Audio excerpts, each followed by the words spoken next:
সব দেখা শেষ। সবার নামের আগে মুহাম্মদ ছিল, যাদের ধর্মের নাম ইসলাম ছিল, কিন্তু কেউ ন্যূনতম নামাজের একটা আইন পর্যন্ত পাশ করতে পারেন নাই। সব দেখা শেষ।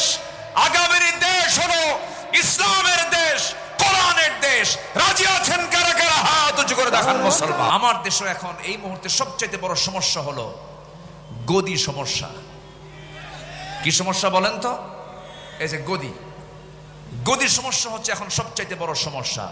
এখন যে সরকার আমার দেশে আছে, অস্থায়ী না স্থায়ী? অস্থায়ী।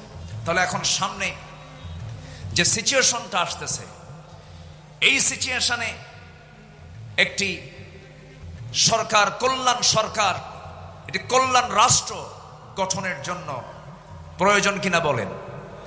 প্রয়োজন। মনে হয় এই ব্যাপারে কোরআন কোনো বক্তব্য দেয়নি। আসতে বলে, কোরআনে ব্যাপারে বক্তব্য আছে না নাই? আসতে বলবেন না, আছে না নাই? মুক্ত মনে ভালো করে কথা বলতে দেয়নি 16 বছর। এই মঞ্চ থেকে আমি আব্দুল্লাহ আমিন, আমাকে কতবার যে ধরছে হিসাব নাই। মাহফিল শেষে প্রশাসন ধরে নিয়ে চলে গেছে থানায়। সম্মানিত বন্ধুগণ, অসংখ্য আলেমকে ধরে জেলখানায় তাদেরকে রাখা হয়েছে। বিশেষ করে একজন ব্যক্তির নাম না নিলে অনেক বড় কৃপণতা হয়ে যাবে। এদেশের তাফসীর মাহফিল অঙ্গনের নক্ষত্র, কিংবদন্তি, সুপারস্টার, মরহুম মকবুর শহীদ আল্লামা দেলাওয়ার হোসেন সাইদ রাহিমাহুল্লাহ। সম্মানিত ভাইয়েরা, আলেমদের অবদান কি শুনুন, একটু বলি। 2009 সালে আমার জীবনের প্রথম হজ ছিল। আমি 2009 সালে হজে যাই। সেই বছর ছিল আল্লামা সাইদ রাহিমাহুল্লাহর জীবনের শেষ হজ। সেই হজ তার জীবনের শেষ হজ ছিল। রয়্যাল গেস্ট হয়ে তিনি গিয়েছিলেন হজে। মিনা, মুজদালিফা, আরাফা একই বছর হজে ছিলাম। হুজুরকে প্রশ্ন করা হলো, হুজুর দেশের অবস্থা খুবই খারাপ। টিপাই মুখে বাঁধের আন্দোলন তখন চলছিল সিলেটের দিকে। সেই সময় তাকে বলা হলো, দেশে আন্দোলন চলছে, ওইদিকে মামলাও রেডি হয়ে গেছে, ট্রাইব্যুনাল গঠন হচ্ছে, আপনার মনে হয় দেশেই থেকে যাওয়া ভালো হবে।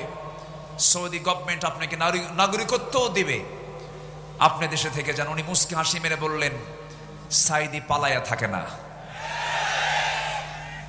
কি সাইদি পালায়া থাকে না? আমার দেশ, আমার সংগঠন, আমার কর্মী, আমার নেতা বিপদে থাকবে, সাইদি পালায়া থাকবে বাইরে। এই চরিত্র আমাকে শিখান নাই। উনি বাইরে থাকেন নাই, উনি ফিরেছেন। সাহসিকতা নিয়ে ফিরেই তিনি 2010 সালের 30 জুন গ্রেফতার হয়েছেন। সেই 2010 সালের 30 জুন 2023 সালের 13 আগস্ট, এই 13 বছরের মতো এই দীর্ঘ সময় তিনি যে জেলখানায় ছিলেন, তার মুখে কি কখনো হতাশার কোনো ছাপ দেখতে পেয়েছেন আপনারা?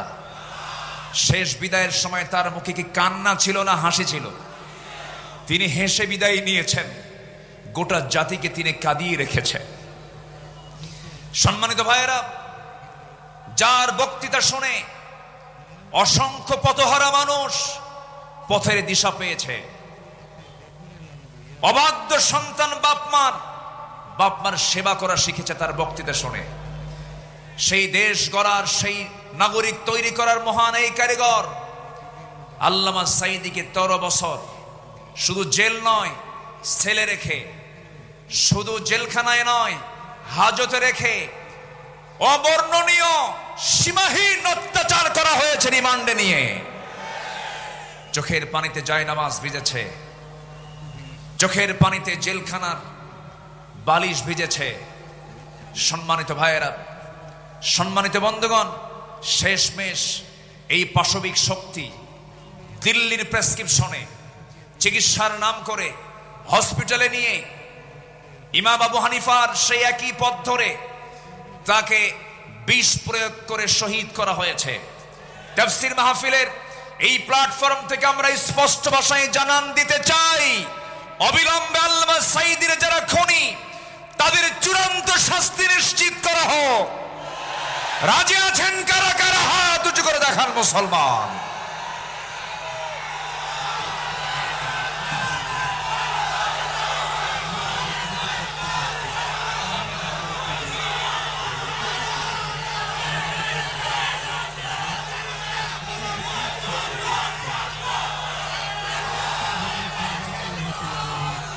আল্লাহ কবুল করুন, জোরে বলে আমিন, আরো জোরে আমিন।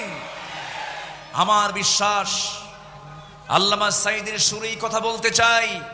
উনি বলেছেন গোটা পৃথিবীর মধ্যে একমাত্র বাংলাদেশেই ইসলামী হুকুমত কায়েম হওয়ার জন্য একটা উর্বর জমিন, এটা বাংলাদেশ। এই জমিন আল্লাহর দিন কায়েম হবে, জোরে বলি ইনশাআল্লাহ, আর জোরে বলি ইনশাআল্লাহ। আসুন আমরা বর্তমান দেশের যে সংকট, একটি কল্যাণ রাষ্ট্র, ইসলামী রাষ্ট্র গঠনে রাসূলুল্লাহর আদর্শ কি ছিল এবং আমাদের করণীয় কি, এই বিষয়ে কিছু কথা বলতে চাচ্ছি। শুনবেন? রাজি আছেন তো? কিন্তু সময় তো কম, আমাকে শেষের দিকে যেতে হচ্ছে আস্তে আস্তে। আমি খুব বেশি সময় আর পাবো না, আমি খুব দ্রুত শেষ করে দেব। মাহফিল কমিটিকে ধন্যবাদ। এক যুগেরও বেশি সময় ধরে আঞ্জুমানে খেদমতে কোরআনের এই মাহফিল হতে দেয়নি ফেরেশতারা। ফেরেশতারা বলবো না, ফেরেশতাই তো বলবো। ফেরেশতা দেখা যায় না, ওদেরও তো এখন দেখা যায় না, ওরা তো নাই। অযোগ্য, ব্যক্তিত্বহীন নেতৃত্ব ছিল বিগত সময়ে, যাদের মুখের ভাষা ছিল হলো মূর্খদের মতো, ব্যক্তিত্বহীনদের মতো। প্রায় প্রায় বলতো খেলা হবে, বলতো না, বলতো না?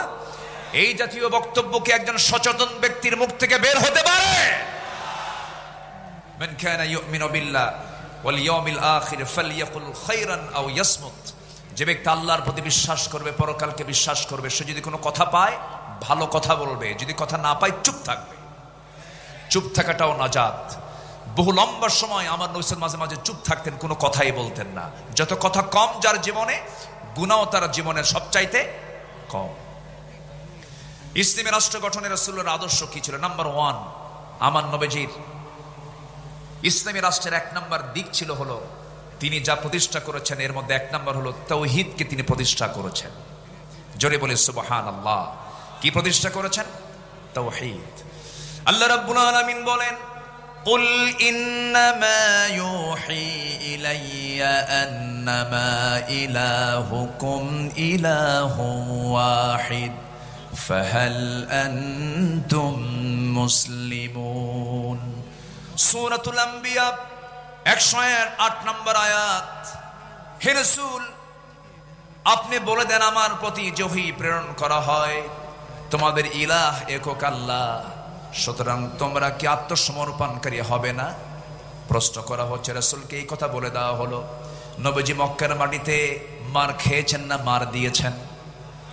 বলেন বলেন বলেন। মার খেয়েছেন না মার দিয়েছেন? আর মদিনার মাটিতে এসে মার খেয়েছেন না মার দিয়েছেন? তাহলে দিনের জন্য মায়ের খাওয়াও সুন্নাত। মায়ের জোরে মায়ের মায়ের দেওয়াও সুন্নাত। রাসূল কি হাতে অস্ত্র নেননি? হাতে অস্ত্র নেননি? ঘোড়ায় চড়েন নাই? লৌহ বর্ম পরিধান করেন নাই? বর্ষা হাতে নেন নাই? আমার নবীর ঘরের ফার্নিচার ছিল হলো বর্ষা, তরবারি। আমার নবীর ঘরের ফার্নিচার ছিল এগুলো। সম্মানিত ভাইয়েরা, আমার নবীজি শিরককে মূলোৎপাটন করেছেন এবং তিনি বলেছেন, বয়স্তু কাসরাতিল আসনাম, মূর্তিকে চুরমার করে দেওয়ার জন্য আল্লাহ তাআলা আমাকে দুনিয়াতে পাঠিয়েছেন। আল্লাহু আকবার বলেন। আবার ভুল বুঝবেন না, আব্দুল আল আমিন আজকে বলে গেছে মূর্তি যা আছে সব ভেঙে ফেলো, এটা আবার উল্টা বুঝবেন না। এখানে আমার নবীজি যখন মক্কার বাসিন্দা ছিলেন 13 বছর, ওই 13 বছর আমার নবীজি মক্কার ভিতরে ওই কুরাইশদের সাজানো 360টা মূর্তি তারা কাবার ভিতরে পর্যন্ত রেখেছিল। রাসূল সরাতে পারেন নাই, কারণ সেই সময় তার হাতে কোনো ক্ষমতা ছিল না, তখন মক্কার সিটি মেয়র ছিল Abu Jahl. City mayor K ছিল? আবু জেহেল। রাসূল পারেন নাই। আমার নবীজি ডোর টু ডোর কালিমার দাওয়াত দিতে লাগলেন। একদিন কাবা শরীফ আমার রাসূল নামাজ আদায় করছিলেন। আবু জেহেল এবং কুরাইশদের কিছু নেতারা সব এই দাওয়াতকে উপহাস করলো, ঠাট্টা করলো। এক পর্যায়ে আবু জেহেল অন্যদেরকে বলল, কে আছো? উটের জবাই করা তাজা ভুঁড়ি মুহাম্মাদের পিঠে নিক্ষেপ করবে যখন সে সেজদায় যাবে। আমার নবীজি সেজদায় গেলেন। পাপিষ্ঠ এই নরাধমগুলো একটু মায়াও করল। রাসূল যখন রুকুতে গেছেন সেই সময় নবীর পিঠে উটের পচা একটা নারী ভুঁড়ি রাসূলের পিঠে চাপায়া দিয়েছে। আমার নবীজি ওজন সহ্য করতে না পেরে মুখ থুবড়ে জমিনে পড়ে গেলেন। সিরাত ইবনে হিশাম গ্রন্থে এসেছে, ফাতিমা রাদিয়াল্লাহু তাআলা আনহা দৌড় মেরে এসে নবীকে সেই জায়গা থেকে উটের পচা নারী ভুঁড়িগুলো সরায় দিয়ে তাকে সেখান থেকে তুললেন। আমার নবীজি সেই দিন কাদা কাদা কণ্ঠে দুহাত উঁচু করে একটা দোয়া করেছিলেন। সেই দোয়াটা হলো, সেই দোয়ার মধ্যে বদদোয়া ছিল, নাম ধরে ধরে দোয়া করেছেন। তিনি বলেছেন, আল্লাহ আমর ইবনু হিশাম ওরফে আবু জাহেল, উতবা ইবনু রবিআ, শাইবা ইবনু রবিআ, ওলীদ ইবনু উতবা, উমাইয়া ইবনু খালফ, উকবা ইবনু আবু মুআত, উমরা ইবনু ওয়ালিদ, এদেরকে পাকড়াও করো, এদেরকে তুমি আল্লাহ ধ্বংস করো। নবীর যেই সেই বদদোয়া কবুল হতে বেশি সময় লাগে নাই, সবগুলো তার কিছুদিনের ব্যবধানে বদরের প্রান্তরে বদর কূপের মধ্যে সবগুলো জাহান্নামে চলে গেছে। সেই নবীজি মক্কা বিজয়ের পর কাবা ঘরে ঢুকে সমস্ত মূর্তিকে ভেঙ্গে ফেলে সেই রাষ্ট্রে তিনি তাওহীদ প্রতিষ্ঠা করে সফল হয়েছেন। আল্লাহু আকবার বলেন। তিনি কখনো শিরককে প্রশ্রয় দেননি। আমাদের করণীয় কি? এই প্রেক্ষাপটে সমাজ এবং রাষ্ট্রে প্রচলিত শিরক ইসলাম বিরোধী পদক্ষেপের বিরুদ্ধে সকল মুসলিম এক হয়ে সোচ্চার হতে হবে। তাওহীদের শিক্ষা ও বার্তা আমাদের পরিবার, সমাজ, রাষ্ট্র সব জায়গায় ছড়িয়ে দিতে হবে। আন্তর্জাতিক পর্যায়ে ইসলামিক মিডিয়া, শক্তিশালী লেখনী, অনলাইন প্ল্যাটফর্মের মাধ্যমে বিশ্বব্যাপী তাওহীদ প্রতিষ্ঠায় একটি শক্তিশালী প্রেক্ষাপট তৈরি করতে হবে। নাম্বার 2, একটি ইসলামী রাষ্ট্র গঠনের রাসূলের আদর্শ কি ছিল? আমার রাসূল যে রাষ্ট্র গঠন করেছেন তার 2 নাম্বার দিক ছিল হলো সকল হিংসা দূর করে সেখানে তিনি ভ্রাতৃত্ব প্রতিষ্ঠা করেছিলেন। জোরে বলি সুবহানাল্লাহ। আল্লাহ রাব্বুল আলামিন বলেন, ইন্নামাল মুমিনুনা ইখওয়াতুন ফাআসলিহু বাইনা আখাওয়াইকুম ওয়াত্তাকুল্লাহ। সূরাতুল হুজুরাত আয়াত নাম্বার 10। আল্লাহ পাক বলছেন, নিঃসন্দেহে মুমিনরা হলো পরস্পরের ভাই ভাই। কোনো কিছু যদি সমস্যা হয়ে যায় তোমরা ইসলাহ করে নেবে, পরস্পরে তোমরা ঠিকঠাক করে নেবে। সাবধান, ওয়াত্তাকুল্লাহ, আল্লাহকে ভয় করো, ভ্রাতৃত্বের বন্ধন যেন কখনো নষ্ট না হয়। জোরে বলি সুবহানাল্লাহ।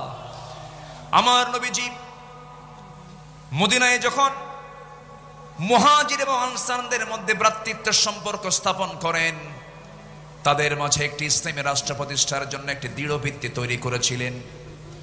কিন্তু এমনকি সেই সময় রাসূল বদরে অংশগ্রহণ করেছেন, উহুদে অংশগ্রহণ করেছেন, খন্দকে অংশগ্রহণ করেছেন। কিন্তু হুনাইন যুদ্ধের পর একটা প্রবলেম হয়েছিল। সেই প্রবলেমটা হলো হুনাইন যুদ্ধের শেষে আমার রাসূল কুরাইশ এবং অন্যান্য আরব গোত্রগুলোকে প্রচুর পরিমাণ গনিমত বন্টন করে দিলেন। যুদ্ধলব্ধ সম্পদগুলোকে বন্টন করলেন, আনসারদেরকে দিলেন না। এই দৃশ্য যখন আনসারদের মনে মনে এই দৃশ্য যখন অবলোকন করলেন, আনসাররা মনে মনে তারা দুঃখ প্রকাশ করলেন, দুশ্চিন্তাগ্রস্ত হয়ে পড়লেন। এমনকি তাদের মধ্য থেকে একজন বলে ফেললেন, আল্লাহর কসম, রাসূল তার নিজ কওমের সঙ্গে মিশে গেছেন। রাসূল নিজ কওমের সঙ্গে মিশে গেছেন। সব গনিমত তাদেরকে দিলেন, কিন্তু রাসূল আমাদেরকে কিচ্ছু দিলেন না। আমার নবীজির কানে যখন এই কথাটা চলে গেল, আমার নবীজি এটাকে কেমন করে ইসলাহ করা যায়, কেমন করে সংশোধন করা যায়। ফাসলিহু বাইনা আখাইকুম, রাসূল খেপলেন না, রাগলেন না। সেই সময় রাসূল একটা ভাষণ দিয়েছেন, আওয়াজাতুম ইয়া মা'শারাল আনসারি ফি আনফুসিকুম ফি লাআতিম মিনাদ দুনিয়া তাল্লাফতু বিহা কওমান লিয়ুসলিমু ওয়াকালতুকুম ইলা ইসলামিকুম আলা তারদাউনা ইয়া মা'শারাল আনসারি আন ইয়াযহাবান নাস ইয়া বিশাতি ওয়াল বাঈর ওয়া তারজিউ বিরাসূলিল্লাহি সাল্লাল্লাহু আলাইহি ওয়াসাল্লাম ইলা রিহালিকুম। আমার নবীজি তেজোদ্দীপ্ত একটা ভাষণ দিলেন, কাদা কাদা কণ্ঠে একটা ভাষণ দিলেন। তিনি বলে ফেলেন, হে আনসার সম্প্রদায়, তোমরা কি মনে মনে দুঃখ পেয়েছো যে আমি দুনিয়ার তুচ্ছ জিনিস দিয়ে একদল মানুষকে ইসলাম গ্রহণের দিকে আকৃষ্ট করেছি, আর তোমাদেরকে আমি তোমাদের ইসলামের উপর ছেড়ে দিয়েছি। হে আনসার সম্প্রদায়, তোমরা কি সন্তুষ্ট নও যে অন্যরা ভেড়া উট নিয়ে ফিরে যাবে আর তোমরা আল্লাহ রাসূলকে নিয়ে তোমাদের ঘরে ফিরে যাবে? সব চলে গেছে উট ভেড়া নিয়ে, আর তোমরা আনসার, আমি রাসূল, আমাকে নিয়ে তোমরা ঘরে চলে গেছো। সাহাবে কেরামদের ভিতরে একটা উজ্জীবিত ভাব চলে আসলো, হুজুর আমরা ভুল বুঝে এমন মন্তব্য করেছি, আমাদেরকে মাফ করুন। রাসূল কি এখানে সংকট সৃষ্টি করলেন না সমাধান করলেন? সমাধান করলেন। আমাদেরও করণীয় আছে। আমরা কি ঐক্য বিনষ্ট করব? না। কোন পীরকে গালি দেব না আমরা। হক্কানি পীর, এই যে বাম পাশে বসে আছেন আব্দুল মতিন শাহবাগী হাফিজাহুল্লাহ, আমি তাকে খুব সম্মান করি, উনিও তো পীর। কিন্তু আমার দেশে কিছু দরবার আছে, যে দরবারের থেকে এমন ভাষা আসে, যে ভাষা আসে নাস্তিকদের ভাষার মতো। এরকম কিছু দরবার আছে না? নয় আছে। ওগুলো পীরের দরবার না, ওগুলো ভণ্ডের দরবার। আমি পীরকে কোনোদিন আমার জীবনে 26 বছরের মাহফিলের ইতিহাসে আমি কোনোদিন কোন পীর কিনে বাজে কথা বলেছি এমন কোন রেকর্ড আমার নাই। হক্কানি পীর অবশ্যই সম্মান করব না কেন, কিন্তু যে পীরের মুখ থেকে বাজে কথা বের হবে, পানির তলে মোমবাতি বাবা বাতাসে নেবে না, বাবার নামে হালকা দিলে ওযু গোসল লাগে না, এই সমস্ত ভণ্ডামিগুলো যে সমস্ত দরবার থেকে বের হয়, যে সমস্ত দরবারে কবরে মাজারে সেজদা হয়, ওই সমস্ত দরবারের ভণ্ডদের হাত পা ভেঙে গুঁড়ো করে দেওয়া দরকার। ওগুলো সব শিরকের আকড়া, ইবলিসের পাঠশালা। আল্লাহ পাক ওগুলো থেকে বাঁচান। জোরে বলি আমিন, আরো জোরে আমিন। নাম্বার 3, আমার রাসূলের ইসলামী রাষ্ট্রের কতগুলো যে গুণগত দিক ছিল, তার মধ্যে 3 নম্বর হলো তিনি ন্যায় বিচারের প্রতিষ্ঠা করেছিলেন। কি বিচার প্রতিষ্ঠা করেছেন? ন্যায় বিচার। কারণ আল্লাহ পাক সূরা নাহলের 90 নম্বর আয়াতে বলেছেন, ইন্নাল্লাহা ইয়া'মুরুকুম বিল আদলি ওয়াল ইহসানি ওয়া ইতা'i যিল কুরবা ওয়া ইয়ানহা আনিল ফাহশাই ওয়াল মুনকারি ওয়াল বাগি ইয়া'iদুকুম লা'আল্লাকুম তাযাক্কারুন। আল্লাহ পাক ন্যায় বিচার প্রতিষ্ঠার কথা বলেছেন। আমার নবীজি কোন জাতি বর্ণ সম্প্রদায়ের প্রতি পক্ষপাত দেখাতেন না। এমনকি একটা ঘটনা সবার জানা আছে, ফাতিমা নামে একজন সম্ভ্রান্ত পরিবারের মহিলা চুরি করে ধরা পড়ে। আস-সারিকু ওয়াস-সারিকাতু ফাকতাউ আইদিয়াহুমা। চুরি করে যখন একজন মহিলা চোর যখন ধরা পড়ে গেল, রাসূল বললেন কোনো কথা নাই, হাত কেটে ফেলো। বিচারক মুহাম্মদ সাল্লাল্লাহু আলাইহি ওয়াসাল্লাম বললেন হাত কেটে ফেলো। ওই সম্ভ্রান্ত পরিবারের মহিলাটার নাম ছিল ফাতিমা। তার বংশের লোকজন সব সাইয়েদনা ওমর ফারুকের কাছে এসে বলছে, ওমর ফারুক রাদিয়াল্লাহু তাআলা আনহু, তোমার কথা আমাদের রাসূল শুনবেন, একটু আমাদের জন্য সুপারিশ করা যায় কিনা? তিনি বললেন ঠিক আছে, আমি যাব। নবীর সামনে গিয়ে দাঁড়ালেন, রাসূলকে লক্ষ্য করে বলছেন, ইয়া রাসূলুল্লাহি, দেখুন তো সম্ভ্রান্ত পরিবারের যেহেতু একজন মহিলা হাত কাটলে কেমন হয়, মান সম্মানটা নষ্ট হয়ে যায়। আমার নবীজি সেই সময় রক্তিম আকারের চেহারা ধারণ হলো, রাসূলের চেহারা লাল হয়ে গেল এবং তিনি বলে ফেললেন, আল্লাহি লাউ আন্না ফাতিমাতা বিনতে মুহাম্মাদিন সারাকাত লাকাতাতু ইয়াদাহা। আল্লাহর কসম করে বলি, যদি এই মুহূর্তে ওই ফাতিমা না হয়ে যদি বিশ্বনবী মুহাম্মদ বিন আব্দুল্লাহর যদি কলিজার টুকরা মেয়ে ফাতিমা যদি চুরি করে ধরা পড়তো, আমি রাসূল সবার চোখের সামনে এনে আমি রাসূল নিজে আমি আমার মেয়ের হাত কেটে দিতাম। জোরে বলি আল্লাহু আকবার। আইন সবার জন্য কি? আইন সবার জন্য কি? সমান। নাম্বার 4 হলো সামাজিক দায়িত্ব এবং দরিদ্রদের সহযোগিতা ছিল আমার রাসূলের, মানে একটি রাষ্ট্রের অন্যতম একটা বৈশিষ্ট্য ছিল। সামাজিক দায়িত্ব এবং দরিদ্রদের সহযোগিতায় তিনি ব্যস্ত থাকতেন। কারণ অফি আমওয়ালিহিম হাক্কুল লিসাইলি ওয়াল মাহরুম, রাসূল এত দান করতেন, তার দানটা এত বেশি ছিল, তিনি বলেছেন আমার কাছে যদি উহুদ পরিমাণ সমান সোনা থাকতো, লাউ কানা লিমিসলু উহুদিন যাহাবান, তাহলে পছন্দ নয় যে তিনি 3 দিন অতিবাহিত হওয়ার পর তার কিছু অংশ আমার কাছে থাকুক, এটা আমি পছন্দ করতাম না, 3 দিনই সব শেষ করে দিতাম। আল্লাহু আকবার। তিনি এত পরিমাণ তিনি দান করতেন, ডান হাতে বাম হাতে যা ছিল সব তিনি দিয়ে দিতেন। রাসূল যখন মারা যাবেন, আম্মা জান আয়েশা রাদিয়াল্লাহু তাআলা আনহা রাসূলকে তার উরুতে শোয়ায় রেখেছেন।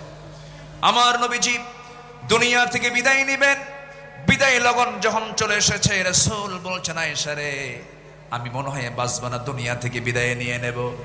ওরে আয়েশা, আমি যদি দুনিয়া থেকে বিদায় নিয়ে নিই, আমার ঘরে কোনো সম্পদ থাকুক আমি চাই না, অতএব আমি তোমাকে জানায় দিচ্ছি, দেখো তো ঘরের মধ্যে কোনো কিছু আছে নাকি। তন্ন তন্ন করে খুঁজে বের করা হলো 6টা স্বর্ণের টুকরা হাতের তালুতে নিয়ে রাসূল বললেন, আয়েশা এতটুকু সম্পদ আমি দিন প্রতিষ্ঠার কাজে আমি দান করে দুনিয়া থেকে বিদায় নিতে চাই।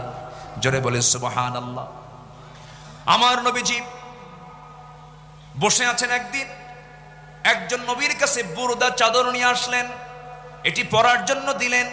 রাসূল সেই বুরদা নামক চাদরটা এমন ভাবে গ্রহণ করলেন যা তার খুব প্রয়োজন ছিল, গায়ে জড়ায়া নিলেন।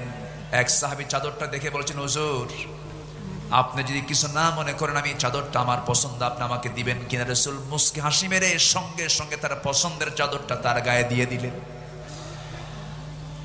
আমার নবীজি দিয়ে দিলেন, অবলীলায় দিয়ে দিলেন, কোনো আফসোস করলেন না। পরে একজন সাহাবী, যে লোকটা চাদর চেয়েছিল, যে সাহাবী তাকে জিজ্ঞাসা করলেন, ও ভাই, নবীর পছন্দের সেই চাদরটা তোমার নেওয়ার কি দরকার ছিল, তুমি কি রাসূল থেকে সেটা কেন চেয়ে নিলা? তিনি বলছেন, আল্লাহর কসম করে বলি, দুনিয়ার কোনো পার্থিব স্বার্থের জন্য নয়, বরকতের জন্য আমি নিয়েছি। কারণ আমি ওসিয়ত করতে চাচ্ছি এই চাদরটা যেন আমার কাফনের কাপড় হয়। জোরে বলি সুবহানাল্লাহ। বুখারী শরীফের 6036 নম্বর হাদিস এটা। সম্মানিত ভাইয়েরা, এই জন্য আমরা উদার হব সামাজিক কাজে, দরিদ্রদের ব্যাপারে আমরা উদার হব। জোরে বলি ইনশাআল্লাহ। নাম্বার 5, রাষ্ট্রীয়ভাবে ইসলামী শিক্ষা প্রতিষ্ঠিতকরণ। অকুর রব্বি জিদনি ইলমা। আমার রাসূল যুদ্ধবন্দীদের মুক্তি দিতেন শিক্ষার বিনিময়ে। আল্লাহু আকবার বলেন। এমন রেকর্ড আছে না নাই? রাসূল শিক্ষার জন্য খুবই নিবেদিত প্রাণ ছিলেন। নাম্বার 6, আন্তর্জাতিক সম্পর্ক স্থাপন।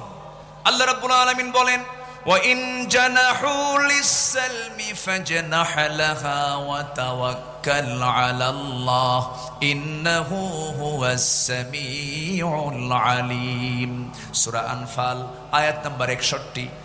যদি তারা সন্ধির প্রতি ঝুঁকে পড়ে, তাহলে তুমিও তার প্রতি ঝুঁকে পড়ো এবং ভরসা করো কার উপরে? আসতে বলবেন না, কার উপরে?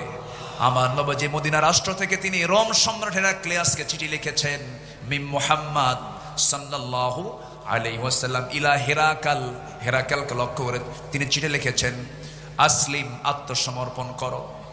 এই যে জোরালো একটা চিঠি তার কাছে লিখে দিলেন রোম সম্রাট হেরাক্লিয়াস। এই চিঠিখানা পড়ে সভাসদবৃন্দকে ডাক দিয়ে বলতেছে, ও সভাসদবৃন্দ, এই যে চিঠিখানা যার পক্ষ থেকে এসেছে, মদিনার রাষ্ট্রের রাষ্ট্রপতি মুহাম্মদ সাল্লাল্লাহু আলাইহি ওয়াসাল্লামের পক্ষ থেকে এসেছে। এই চিঠির ভাষা প্রমাণ করে হেরাক্লিয়াসের পায়ের নিচের এই মাটির অংশ মুহাম্মদ একদিন দখল করে ছাড়বে। জোরে বলি আল্লাহু আকবার। আমরা কোনো রাশাকে ভয় পাবো না, আমরা কোনো পরাশক্তিকে ভয় পাবো না। রাশা বাঁচাবে না, আমেরিকা বাঁচাবে না, হিন্দুস্তান বাঁচাবে না, কেউ আমাকে বাঁচাবে না, কেউ আমাকে রক্ষা করতে পারবেন না। আমাকে বাঁচাবেন তিনি কে? তার বড় প্রমাণ কোন গোয়েন্দা সংস্থার রিপোর্টে ছিল না 5 আগস্টের এই প্রেক্ষাপট তৈরি হবে। এটা করে দিয়েছেন তিনি কে? আসতে বলেন তিনি কে? যুব সমাজ, এই রক্তকে ভোলা যাবে না। নবীর আদর্শ উজ্জীবিত হও। তোমার হাতে আগামীর বাংলাদেশ, আগামীর নেতৃত্ব তোমার হাতে। কোন চোর, বেঈমান, চরিত্রহীন, লম্পট, চাঁদাবাজদের হাতে কোন নেতৃত্ব আমরা দেব না। আল্লাহ কবুল করুন। জোরে বলি আমিন, আরো জোরে আমিন। নাম্বার 7, বিপদে আপদে সংগ্রামের সমস্ত পরিস্থিতিতে মহান আল্লাহর উপরে পূর্ণ তাওয়াক্কুল করা, মহান আল্লাহর সাহায্যের ওয়াদা, এটা ছিল নবীর রাষ্ট্রের একটি গুরুত্বপূর্ণ দিক। রাসূল সবসময় ভরসা করতেন কার উপরে? আসতে বলবেন না কার উপরে? আমার বিজয় কার হাতে? বিয়াদিকাল খাইর, সব কল্যাণ কার হাতে? অতুইজ্জু মান তাশা ওয়া তুযিল্লু মান তাশা, কার হাতে? আল্লাহর হাতে। ইদহুমা ফিল গার ইয ইয়াকুলু লিসাহিবিহি লা তাহজান ইন্নাল্লাহা মা'ানা ফাআনজালাল্লাহু সাকিনাতাহু আলাইহি ওয়া আইয়াদাহু বিজুনুদিন লাম তারাউহা। আল্লাহু আকবার বলেন। সম্মানিত ভাইরা, সময় কম, আমি সামারাইজ করে বলছি। নাম্বার 8, ন্যায়ের পথে নিজেকে অবিচল রাখা। পরিবার ও সমাজে ন্যায় শৃঙ্খলা প্রতিষ্ঠা করা ছিল রাসূলের রাষ্ট্রের একটি গুরুত্বপূর্ণ নীতি, একটি মূল নীতির একটি অংশ ছিল। আমরাও এদিকে খেয়াল করব। জোরে বলি ইনশাআল্লাহ। নাম্বার 9 হচ্ছে পরামর্শ ভিত্তিক নেতৃত্ব। নেতৃত্ব হবে একক না পরামর্শের ভিত্তিতে? বলেন, আমার রাসূলের রাষ্ট্রের একটি গুরুত্বপূর্ণ অংশ ছিল রাসূল এমনকি স্ত্রীর কাছ থেকেও পরামর্শ নিয়েছেন। আল্লাহু আকবার বলেন। সম্মানিত ভাইয়েরা, সম্মানিত দ্বীনি বন্ধুগণ, আর দুটো পয়েন্ট আমি বলতে চাচ্ছি। নাম্বার 10 হচ্ছে রাসূল সাল্লাল্লাহু আলাইহি সাল্লাম রাস্তাতে লাগলো এবং তার চোখ দিয়ে অশ্রু গড়িয়ে পড়ল। রাসূল উটটির কাছে গিয়ে তার মাথায় হাত বুলিয়ে আদর করলেন এবং উটটি কান্না থামালো। তিনি জিজ্ঞেস করলেন, এই উটের মালিক কে? আমার নবীজি উটটির মাথায় হাত রাখলেন, কান্না থেমে গেল। রাসূল প্রশ্ন করলেন, মার রাব্বু হাদাল জামাল লিমান হাদাল জামাল? ফাজা ফাতা মিনাল আনসারি ফাকালা লি ইয়া রাসূলাল্লাহ ফাকালা আফালা তাত্তাকিল্লাহ ফি হাযিহিল বাহিমাতি আল্লাতী মাল্লাকাক আল্লাহু ইয়াহা ফাইন্নাহু শাকা ইলাইয়া আন্নাকা তুজিউহু ওয়া তুযইবুহু। রাসূল বললেন, শোনো, তুমি যে এই উটটাকে না খেয়ে রেখেছো, উট আমার কাছে এসে নালিশ দিল, তুমি নাকি তাকে খেতে দাও নাই, তাকে ক্ষুধার্ত রেখেছো। রাসূল এমন রাসূল ছিলেন যার রাষ্ট্রে একটা উটের খবরও আমার রাসূল রেখেছেন। জোরে বলি সুবহানাল্লাহ, জোরে বলি আল্লাহু আকবার। আমরা এমন রাষ্ট্রকে আমরা আমাদের দেশে দেখতে চাই। আল্লাহ কবুল করুন। জোরে বলি আমিন। নাম্বার 11 হলো জাতীয় এবং আন্তর্জাতিক পর্যায় থেকে আসা সকল হুমকি, ভয়ভীতিকে তোয়াক্কা না করে দিন প্রতিষ্ঠার সংগ্রামে আল্লাহর উপরে পূর্ণ আস্থা এবং দৃঢ়তা নিয়ে চলা। সকল আস্থার জায়গা আমাদের একটাই, সেটা হচ্ছে তিনি কে? আসতে বলবেন না তিনি কে? নাম্বার 12 হলো ছোট পরিসর থেকে বড় পরিসর, প্রতিটি স্থানে তাকওয়া ভিত্তিক নেতৃত্ব গড়ে তোলা। কি ভিত্তিক? বলেন কি ভিত্তিক? তাকওয়া ভিত্তিক নেতৃত্ব গড়ে তোলা। যেই নেতৃত্বে তাকওয়া থাকবে। সাইয়েদনা ওমর ফারুক অসুস্থ হয়ে পড়লেন। অসুস্থ হয়ে তার মধুর প্রয়োজনের জন্য তিনি বললেন, না, আমি মধু দিয়ে সুস্থ হতে চাই না, মধুর প্রয়োজন, কিন্তু আমার জনগণ সবাই তো মধু খেতে পারে না, আমাকে যদি অনুমতি দেওয়া হয় মধু পান করব।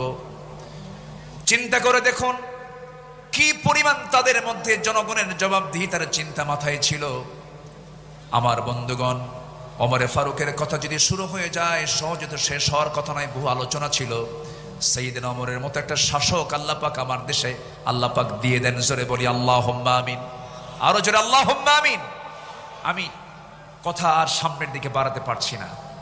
আমার পরবর্তী মেহমান আমার অত্যন্ত কাছের, আমার হৃদয়ের, আমার অগ্রজ, দেশ বরেণ্য আলেম দ্বীন, টেকেরহাটের সম্মানিত পীর সাহেব, মুজাহিদ, মুহতারাম মাওলানা কামরুল ইসলাম সাইদ আনসারী হাফিজাহুল্লাহ, তিনি এসেছেন, আমার ডান পাশে বসেছেন। আমি আর 1 সেকেন্ডও বাড়াবো না, যতটুকু হয়েছে আমরা বলে ফেলি আলহামদুলিল্লাহ। জোরে বলি আলহামদুলিল্লাহ। সম্মানিত উপস্থিতি, আমি সবার কাছে দোয়া চাই, সবাইকে আমার জন্য দোয়া করবেন। আমি আপনার জন্য দোয়া করি আল্লাহ পাক আমাদের সম্পর্ক হাসর পর্যন্ত গড়ায় দেন এবং আজকের মাহফিলকে সফল করার জন্য সবাই আমরা শেষ অবধি শেষ মোনাজাত পর্যন্ত থাকব। জোরে বলি ইনশাআল্লাহ। এই আশাবাদ কামনা করে আমি আমার ভাঙ্গাচোরা কথা এখানেই শেষ করছি। সুবহানাকাল্লাহুম্মা ওয়া বিহামদিকা আশহাদু আল্লা ইলাহা ইল্লা আনতা আস্তাগফিরুকা ওয়া আতুবু ইলাইক।